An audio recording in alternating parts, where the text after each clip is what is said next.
Parish family, Father Panteleimon on day 6 of Great and Holy Lent 2026.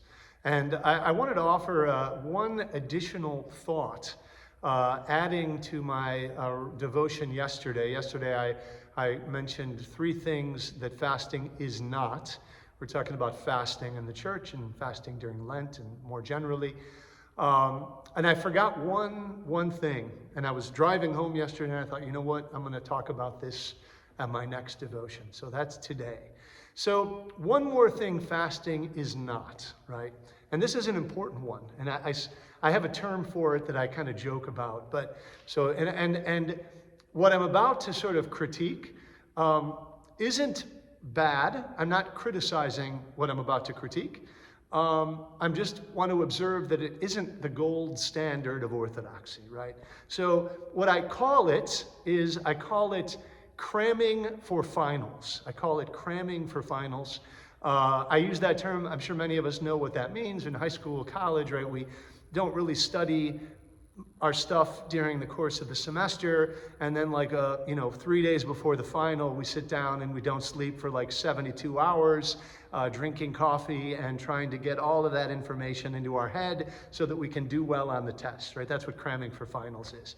What I mean by that in the case of fasting is a lot of times I come across people who, and again, this isn't the worst thing, but it's also not the best thing, who start fasting the week before Holy Week, or maybe the week of Holy Week, right? And so what they don't do, right? So kind of going back to the image of cramming for finals, ideally in school, we would study every day, right? We would study, at the end of the day, we'd come home, whatever the lesson was, we would sit down, we'd go through it, make sure we kind of understood it. Maybe if we had questions, we'd go back to the teacher that next day and we'd say, hey, I went through the notes and I didn't understand this, right? That's the gold standard of academics, I would say. Most of us, I'm sure, would agree with that, even if we never did it.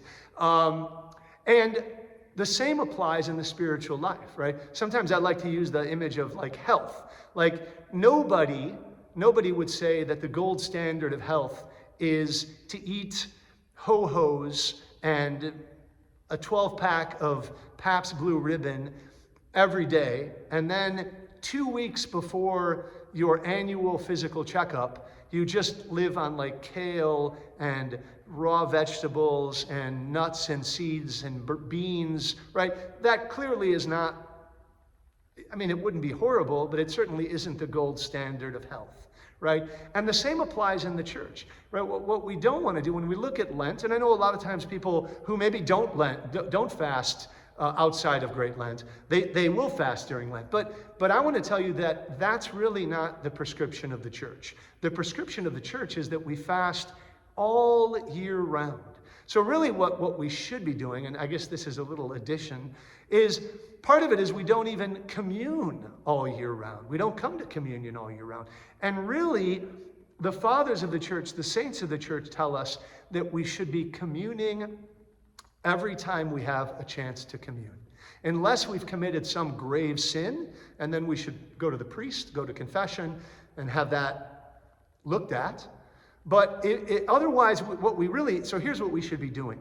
We should be fasting all year round, the way the church prescribes, as best we can. I mean, if we're pregnant or we're nursing, obviously there's different issues, right? But we should be endeavoring to fast, ideally in obedience to the church, with the guidance of our spiritual father, all year round, 12 months, 52 weeks of the year, right? We should also be praying. That should just be part of our life. That is sort of that's the content of Orthodox living, right? We should be reading the scripture as best we can. We should be coming to services as much as we can. But my point in all this, I don't want to go too far astray, is that the church really prescribes a life for us, right? And part of that is fasting. And so when we think of fasting, what we don't want to do, I mean, again, it's not the worst thing, but it's not the gold standard either. What we don't want to do is just sort of cram for finals, right? What we want to do instead is we want to make that life, that I call it the rhythm of orthodoxy, right? Fasting, prayer, reading the scripture, being part of the church, being sacramentally connected, right? The rhythm of orthodoxy is not only meant to sort of be the rhythm of our life for 7 weeks, it's meant to be the rhythm of our life 52 weeks of the year, right? So, and that's really, and it's not, maybe I should make a clarification statement.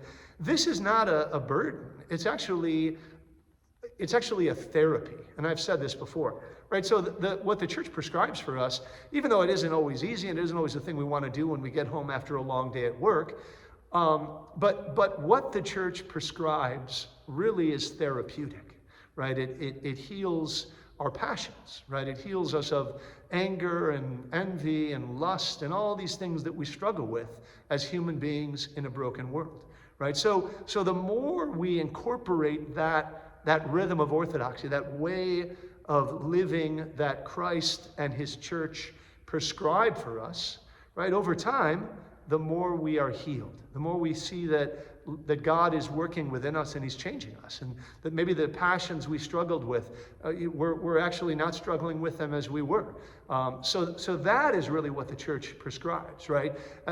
I know many people cram for finals, but I guess the point of my devotion today is to encourage you to look at fasting, but all of these beautiful therapeutic disciplines the church gives us, not as something just to sort of, all right, it's almost Easter, I got to get my confession in. It's, Lent just started, get rid of all the bacon and all the burgers and all the cheese and all that, right? Again, that's a good thing. It's good to acknowledge those things.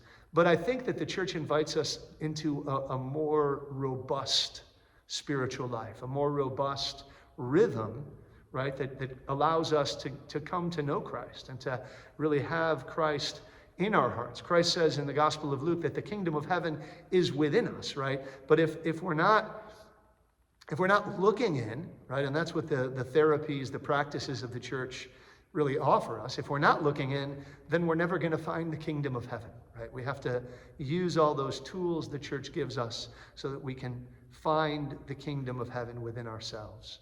So I pray your first week of Lent has gone well, and look forward to seeing you at church in the near future. God bless.